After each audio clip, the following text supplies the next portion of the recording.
Wild life of Congo. This country has a wide variety of wild animals. कि इस देश में बहुत तरह के अलग अलग तरह के वाइल्ड एनिमल्स, जंगली जानवर पाए जाते हैं। Different kinds of chimpanzees, baboons, gorillas, monkeys and langurs live on the trees of this forest. ये जो जितने भी एनिमल्स बताए हैं ये कहाँ जंगलों में पेड़ों के ऊपर रहते हैं। एंटीलॉप्स, मृग, हिरन, lions, leopards, rhinoceros, tigers, hyena, zebras and hippopotamus are also found here. कि यहाँ पर रिनोसेरॉस गैंडा, हिना लकड़बग्गा, ज़ेब्रा आपको पता है, हिप्पोपोटामस दरियाई घोड़ा, ये सब जानवर यहाँ पे कॉन्गो में पाए जाते हैं। There are plenty of snakes, crocodile and other water animals भी पाए जाते हैं। The elephants of these forest are bigger than the elephant found in India.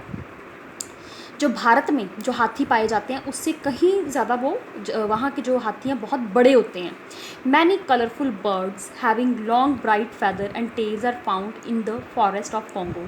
Congo के जंगलों में वहाँ कलरफुल कई तरह के रंग बिरंगे जो बर्ड्स हैं वो पाए जाते हैं। Okapi a rare kind of giraffe. जो ओकापी क्या है, जिराफ की ही एक ब्रीड है ये। एंड सट्सी, सट्सी क्या होता है बेटा, an African fly that bytes humans and animals and drink their blood and spread serious disease called sleeping sickness। कि जो ये सट्सी क्या है, एक मक्खी है, बहुत जहरीली मक्खी है और ये क्या करती है, जानवरों का और इंसानों का, ह्यूमंस और एनिमल्स, इनका ब्लड, इनका खून पीती है और उनको कौन सी सिकनेस होती है वहाँ पे, स्लीपिंग सिकनेस, निद्रा रोग की, वो नींद में चले जाते हैं, गहरी नींद में चले जाते हैं। Owing to the large variety of wildlife, Congo is called the natural zoo। जिस यहाँ पे जंगली जीवन बहुत ज़्यादा है, जिस कारण से इसको क्या बोलते हैं, Congo is called the natural zoo और gigantic zoo of the world। Ways of living। The democratic Republic of Congo is very thinly populated. जो डेमोक्रेटिक रिपब्लिक कॉन्गो है ये बहुत थिनली पॉपुलेट, की कम है यहाँ की पॉपुलेशन। मोस्ट पीपल लिव इन scattered villages. बहुत सारे जो लोग हैं वो अलग अलग गाँव में रहते हैं। Some of them go to town to earn money. कुछ लोग वहाँ से शहरों में जाते हैं पैसा कमाने के लिए। दे वर्क इन माइंस और factories and adopt a western life style. जो शहरों में गए हुए हैं लोग पैसा कमाने के लिए, अपनी अर्निंग्स के लिए, वो लोग फैक्ट्रीज़ में या माइंस में काम करते हैं और वहाँ का इन्होंने जो वेस्टर्न जो लाइफ स्टाइल है वो अपना लिया। People here are tall and hefty. यहाँ के जो लोग हैं वो लंबे होते हैं और हैफ्टी माने स्ट्रॉन्ग होते हैं। They have dark complexion and curly hair. There are various tribes living inside the deep forest. इन घने जंगलों में अलग अलग ट्राइब्स, कबीलों के लोग रहते हैं। Near the basins of river Congo is the tribe of pygmies. कहते हैं ये जो नदी है कॉन्गो, वहाँ में वो जो वहाँ के बेसिन्स के पास कौन, पिग्मीज जो कबीले के लोग रहते हैं, ट्राइब माने कबीला, पिग्मीज कबीले के लोग रहते हैं। The original inhabitants of Congo were the pygmies. और कहा जाता है कि जो ये कॉन्गो के जो इनहैबिटेंट्स, वहाँ के जो पक्के रहने वाले जो लोग हैं वो उनको जो ओरिजिनल इनहैबिटेंट्स हैं उनको बोलते हैं pygmies. The pygmy people are not very tall. ये जो लोग हैं बहुत लंबे नहीं होते हैं। And measure less the 150 centimetre height. और उनकी जो हाइट है वो कितनी होती है, 150 सेंटीमीटर अप्रॉक्सीमेटली होती है। They live in huts and move around in search of food. ये हट्स में रहते हैं, झोंपड़ी में रहते हैं और ये खाने के लिए इधर उधर घूमते हैं। The pygmies are excellent hunters. ये बहुत अच्छे शिकारी होते हैं। They use small bows and poison arrows to hunt animal like antelopes, buffaloes, elephants and monkeys. ये शिकार करते हैं किसके, तीर कमान के साथ, और अपनी बो के आगे वो क्या लगा देते हैं, जहर लगा देते हैं उनका शिकार करने के लिए, जिससे जो जानवर है वो वहीं पे मर जाता है। They do not grow crops. The women gather berries, mushrooms, nuts and roots. वो फसलें नहीं उगाते थे और वहाँ की जो वुमेंस थी वो इकट्ठा करके लाती थी जंगलों से berries, mushrooms, nuts and roots. They also eat honey. वो शहद भी खाते थे। They respect their forest. अपने जंगलों की बहुत रिस्पेक्ट करते थे। And perform many ceremonies to maintain friendly relations with the natural world. अपने जो जंगलों की वो पूजा करते थे, कई सेरेमनीज करते थे उनको खुश रखने के लिए, उनके साथ अच्छे रिलेशंस बनाने के लिए। The other people living in Congo are called Bantus. वहाँ एक और कबीले के लोग रहते थे जिसे बोलते थे बैंटर्स। They are more urban than pygmies and speak the Bantu language. एक और कबीला था जिसमें मैंने बताया आपको बैंटूज, और ये इनकी लैंग्वेज क्या थी, बैंटू इनकी लैंग्वेज थी। और ये एज़ कम्पेयर टू पिग्मीज ये थोड़े से शहरी थे। अर्बन मतलब शहरी, then pygmies and speak the Bantu language. There are about 200 languages spoken in Congo. Congo में 200 के अप्रॉक्सीमेटली लैंग्वेजेस बोली जाती थी। French is the official language of Congo. और कॉन्गो की जो ऑफिशियल लैंग्वेज थी वो क्या थी, French. Most rural people live in small villages, बहुत सारे जो लोग थे, मोस्ट रूरल पीपल, गाँव के जो लोग थे वो गाँव में रहते थे. Rural people live in small villages. They live in bamboo huts thatched with palm leaves. वो बैम्बू की बनी हुई झोंपड़ियों में रहते थे जो पाम लीव से ढकी होती थी. They also make houses with mud, bricks and sticks.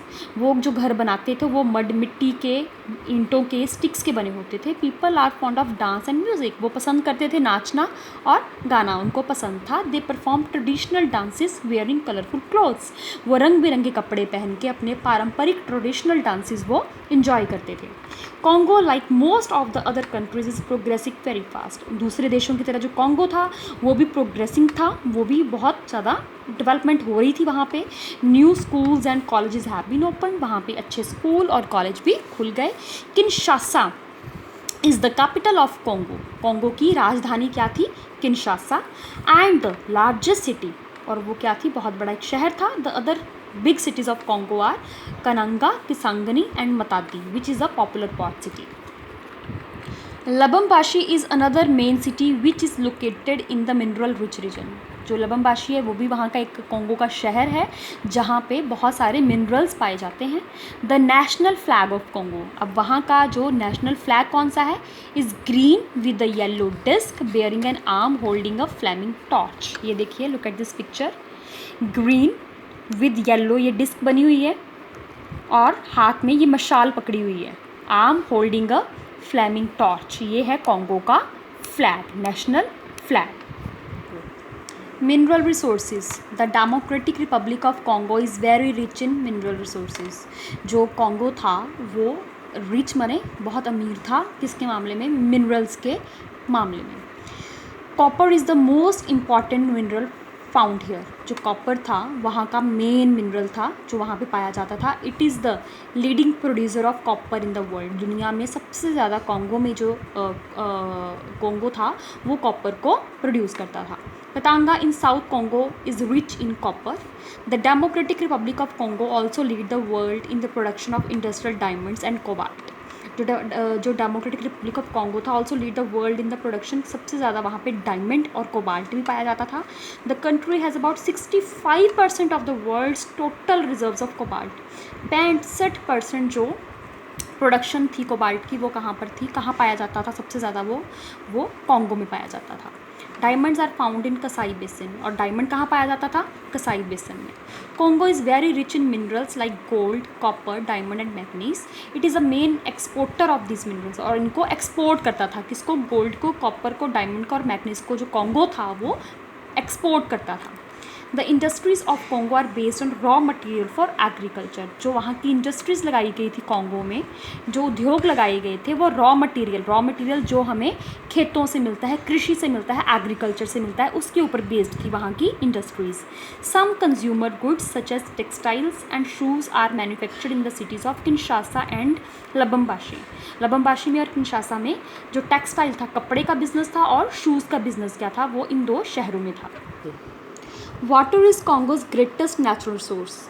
Congo का जो सबसे बड़ा उनका जो नेचुरल रिसोर्स था वो क्या था? पानी. तो उन्होंने पानी के ऊपर अपना हाइड्रो इलेक्ट्रिसिटी प्लांट लगाया हुआ था. Hydro electricity is the main source of energy for the country. पूरे देश के लिए जो ये एक सोर्स था वो क्या था? Hydro electricity. A big hydro electric project has been built at इग्ना ऑन रिवर कॉन्गो. कॉन्गो नदी के ऊपर इग्ना शहर में उन्होंने ये प्रोजेक्ट लगाया था. Congo ranks first in hydel power generation. Congo का पहला स्थान आता है हाइडल पावर जनरेशन में. The natural wealth of Congo has been both a blessing and a curse for the people of this country. जो Congo था यहाँ पे नेचुरल वेल्थ बहुत पाई जाती थी, जिस कारण से ये इसका आशीर्वाद भी था कॉन्गो के लिए और अभिशाप भी था. वो क्यों? क्योंकि यूरोपियन कंट्रीज़ ने यहाँ के जो नेचुरल वेल्थ थी उसको बहुत ज़्यादा यूज़ किया था. इन द पास्ट, कि पुराने टाइम में, पिछले टाइम में, this wealth attracted the Europeans. इसने जो यहाँ के जो नेचुरल रिसोर्सेज थे उन्होंने यूरोपियंस को बहुत अट्रैक्ट किया अपनी तरफ. लोग यहाँ पर आए यूरोपियंस और उन्होंने खूब सारा कॉन्गो को एक्सप्लॉइट किया. ठीक है, उनका शोषण किया, उनको यूज़ किया उन रिसोर्सेज को. As a result the country remained under foreign rule for many year. जिस कारण से बहुत सालों तक कॉन्गो को यूरोपियंस के अंडर रहना पड़ा, गुलाम रहना पड़ा. इवन आफ्टर बिकमिंग इंडिपेंडेंट, जब ये आज़ाद हुए कॉन्गो के लोग, the people have not been able to fully utilise their vast mineral resources. जब ये आज़ाद हुए तो लेकिन ये यहाँ के अपने जो मिनरल रिसोर्सेज थे उनको अच्छे से यूज़ नहीं कर पाए, इसलिए उन्होंने किया so most of the minerals are exported, जिस कारण से उन्होंने अपने उन मिनरल्स का खुद यूज़ करने की बजाय बाहर एक्सपोर्ट करना भेजना शुरू कर दिया।